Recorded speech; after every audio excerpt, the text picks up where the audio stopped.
रही थी। ये कोई नई बात नहीं थी, लेकिन आज वजह अलग थी। कृष्ण छत की तरफ देख रहा था। वही पुरानी दरार, वही घूमता पंखा, वही कमरे की घुटी हुई हवा। सब कुछ नॉर्मल था, और फिर भी कुछ गलत था। उसे ये एहसास लगातार हो रहा था कि उसके दिमाग में विचार आने नहीं रहे, वो उभर रहे थे, जैसे जवाब सवाल से पहले ही मौजूद हो। उसने करवट बदली। ओवरथिंकिंग, उसने खुद से कहा। लेकिन अगले ही पल उसके दिमाग में एक साफ ठंडी लाइन उभरी। 3:17। कृष्ण चौंक कर उठा, मोबाइल उठाया। सुबह 3:17। उसकी उंगलियां ही अपने आप कस गईं।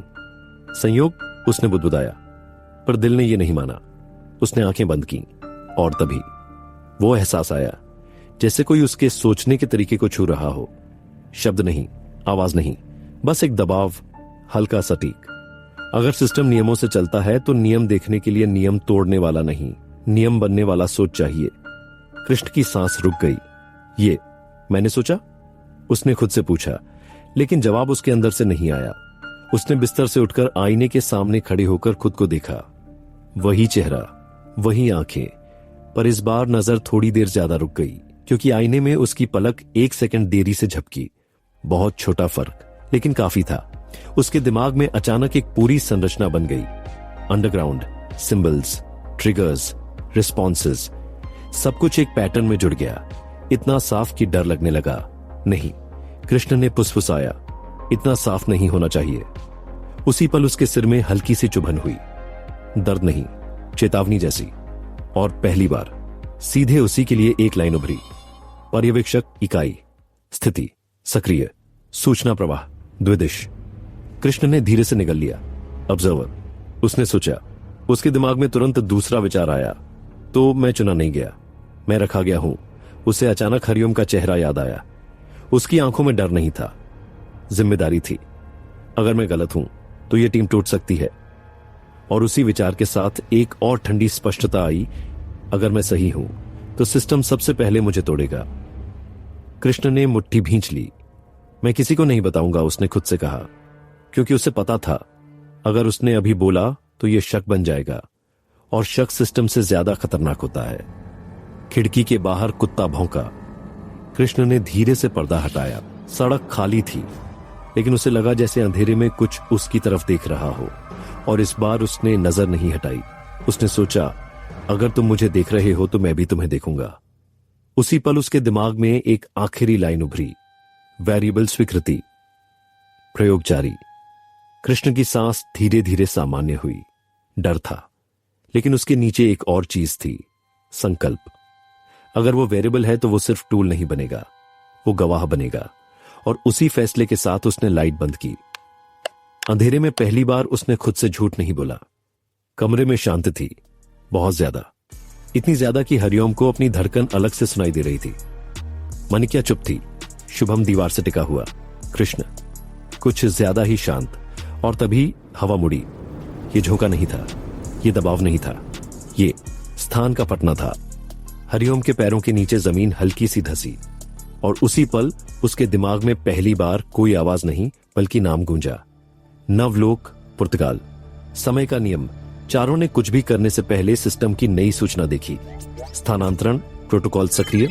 समय अनुपात पृथ्वी 1 मिनट। नवलोक 1 वर्ष। वापसी स्वचालित। समय अंतराल अपरिवर्तनीय। शुभम की आंखें फैल गईं। 1 मिनट में 1 साल। मनिका ने फुसफुसाया, तो अगर हम वहां मर गए? जवाब बिना किसी भावना के आया, इकाइयों की मृत्यु स्थायी। हिंदू मिथोलॉजी का हस्तक्षेप। जमीन पर उकेरे चिन्ह अचानक बदल गए। अब वो सिस्टम के नहीं थे, वो प्राचीन थे।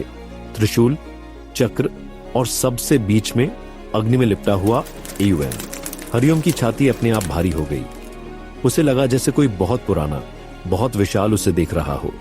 कोई देव नहीं बोला, लेकिन एक भाव उतरा, यह शक्ति उपहार नहीं है, यह उत्तरदायित्व है। शक्ति का जागरण। पहली स्टेज, चारों के शरीर में अलग अलग प्रतिक्रिया हुई। हरिओम तत्व अग्नि। अचानक उसके चारों ओर गर्मी बढ़ी।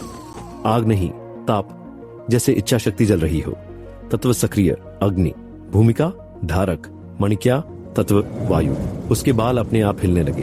हवा ने उसकी सांसों की लय पकड़ ली। तत्व सक्रिय वायु, भूमिका संवेदी, शुभम तत्व पृथ्वी। उसके पैरों के नीचे जमीन सख्त हो गई, उसका शरीर भारी नहीं, स्थिर हो गया। तत्व सक्रिय पृथ्वी, भूमिका रक्षक, कृष्ण तत्व शून्य छाया। उसके आसपास रोशनी कम नहीं हुई, गायब हुई। तत्व सक्रिय शून्य, स्थिति वेरिएबल, चेतावनी अस्थिर। कृष्ण ने पहली बार डर महसूस किया क्योंकि ये शक्ति उसकी नहीं लग रही थी। पावर रैंक सिस्टम रैंक प्रणाली FEDCBAS चारों की स्थिति, हैरियम D rank Manikya, E rank Shubham, D rank Krishna. System की आखिरी लाइन सबसे खतरनाक थी। नवलोक में रैंक जीवित रहने से नहीं, निर्णय से बढ़ती है। नवलोक पुर्तगाल और पैर वे गिरे नहीं, वे खींचे गए। आकाश लाल था, हवा में राख थी, दूर दूर तक पत्थर की दीवारें, सींगों वाले जीव, नुकीले दांत, और दूर एक लकड़ी का बोर्ड, एडवेंचर गिल्ड पोर्टुगल। मनिक्या ने धीमे से कहा, ये पृथ्वी नहीं है। हरिओम ने मुट्ठी भींची। उसकी हथेली में अपने आप आग से बना एक तलवार का आकार उभरा। सिस्टम ने अंतिम बार सूचना दी। हथियार उपलब्ध तलवार, अग्निसंगत भाला, वायु संगत हथौड़ा, पृथ्वी संगत छाया ब्लेड, शून्य संगत। शुभम ने कड़वी हंसी हंसी। तो वेलकम टू हेल, हरिओम ने सामने देखते हुए कहा। नहीं, ये हमारी परीक्षा है। और उसी पल दूर से एक दानव की दहाड़ गूंजी। एडवेंचर गिल्ड पुर्तगाल। चारों जिस इमारत के सामने खड़े थे वो किसी मंदिर जैसी लग रही थी। ऊंचे पत्थर के खंभे, दरवाजे पर लोहे का चिन्ह जिस पर तलवार और ढाल उकेरी गई थी, और उसके नीचे लिखा था एडवेंचर गिल्ड पुर्तगाल। हरिओम को अजीब सा एहसास हुआ। ये जगह लड़ाई के लिए नहीं बनी थी, ये जगह चुनाव के लिए बनी थी। जैसे ही वे अंदर गए, सबसे पहले जो चीज टकराई, नजरें। हर तरह के प्राणी थे वहां। नुकीले कानों वाले एल्फ, सींगों वाले दानव, भारी कवच पहने इंसान, और कुछ ऐसे जीव जिनका नाम भी पृथ्वी पर नहीं था। मनिक्या ने धीमे से कहा, ये सब हमें देख रहे हैं। कृष्ण ने जवाब दिया, नहीं, ये हमारी रैंक ढूंढ रहे हैं। गिल्ड नियम। पहला कानून लकड़ी के बोर्ड पर बड़े अक्षरों में लिखा था। काल कोठरी में प्रवेश केवल पंजीकृत साहसी योद्धाओं को मिलेगा। बिना पंजीकरण शक्ति का उपयोग अपराध माना जाएगा। शुभम ने फुसफुसाया, मतलब अगर बाहर शक्ति इस्तेमाल की तो सीधे दुश्मन। सामने बैठे भारी आवाज वाले रिसेप्शनिस्ट ने बिना देखे कहा। हाँ, सब चुप हो गए। पंजीकरण काउंटर नाम, रिसेप्शनिस्ट ने पूछा। हरिओम, उसने जवाब दिया। कलम रुकी। दुनिया। हरिओम एक पल रुका, फिर बोला, पृथ्वी। पहली बार रिसेप्शनिस्ट ने ऊपर देखा। उसकी आंखों में जिज्ञासा नहीं थी, सावधानी थी। गिल्ड मूल्यांकन एक पत्थर की प्लेट टेबल पर रखी गई। हाथ रखो, रिसेप्शनिस्ट बोला। हरिओम ने हाथ रखा। पत्थर गर्म हुआ। नाम हरिओम, तत्व अग्नि, रैंक डी, स्थिति नव प्रवेश, टैग बाह्य जगत।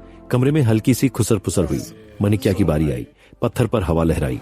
नाम मनिक्या, तत्व वायु, रैंक ई, भूमिका संवेदी, शुभम पत्थर कांपा। नाम शुभम, तत्व पृथ्वी, रैंक डी, भूमिका रक्षक। और फिर कृष्ण। जैसे ही उसने हाथ रखा, पत्थर फट गया। कमरे में एक पल के लिए पूरी खामोशी। रिसेप्शनिस्ट ने धीरे से कहा, हाथ हटा लो। कोई स्क्रीन नहीं, कोई रैंक नहीं, बस एक शब्द पत्थर पर झलकर उभरा, परिवर्तनीय। तुरंत परिणाम। रिसेप्शनिस्ट ने गहरी सांस ली। तुम्हारा नाम सार्वजनिक बोर्ड पर नहीं जाएगा। कृष्ण ने पूछा, क्यों? क्योंकि परिवर्तनीय या तो दुनिया बदलते हैं या उसे जला देते हैं। हरिओम ने महसूस किया कि प्रणाली उसके अंदर हल्का सा हिली। गिल्ड नियम। दूसरा कानून, कालकोठरी में प्रवेश केवल दल के साथ। अकेले जाना मृत्यु की संभावना। 87 फुट। रिसेप्शनिस्ट ने सामने एक लकड़ी की पट्टी रखी। दल निर्माण पत्र। नाम लिखो, उसने कहा। हरिओम ने बिना सोचे लिखा, अग्निदल।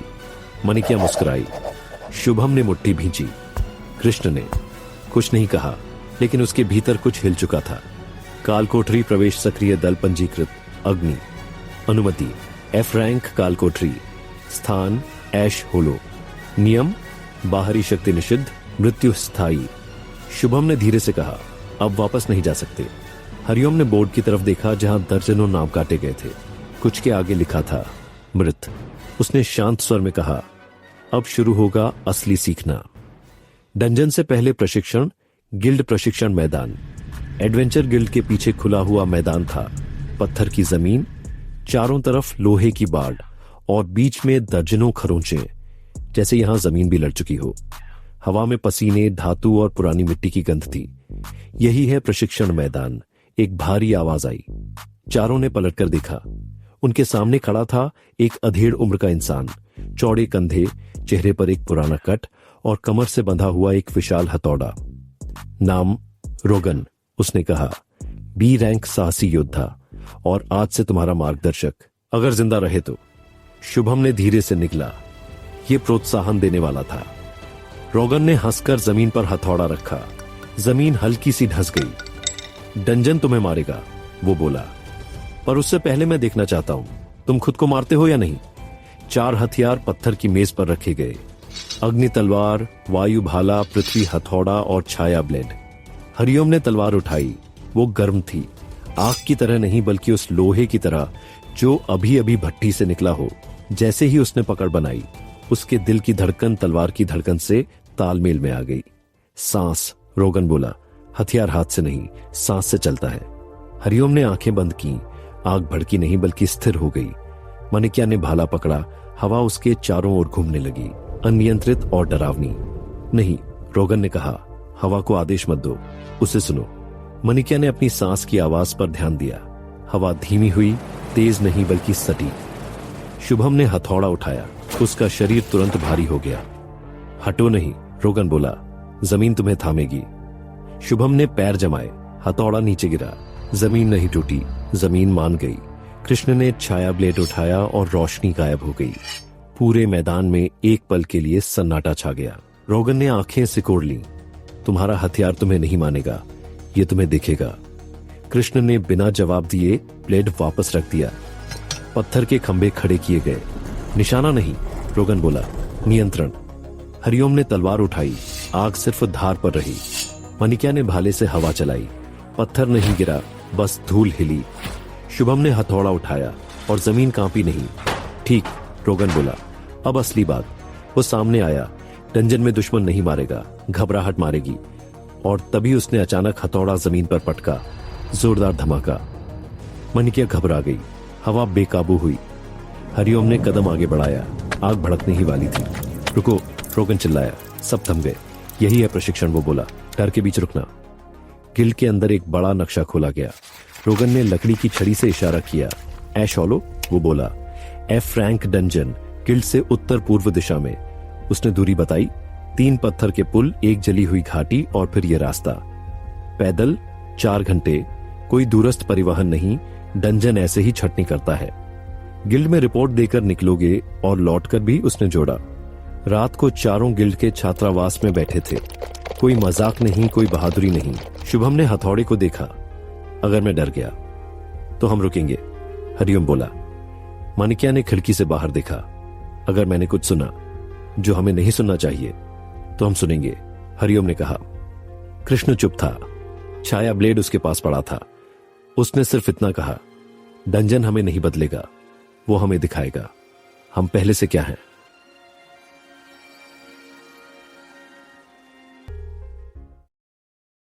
ये थी द लास्ट डिवाइन पैराडॉक्स। अगर कहानी ने आपको सोचने पर मजबूर किया तो लाइक और सब्सक्राइब जरूर करना।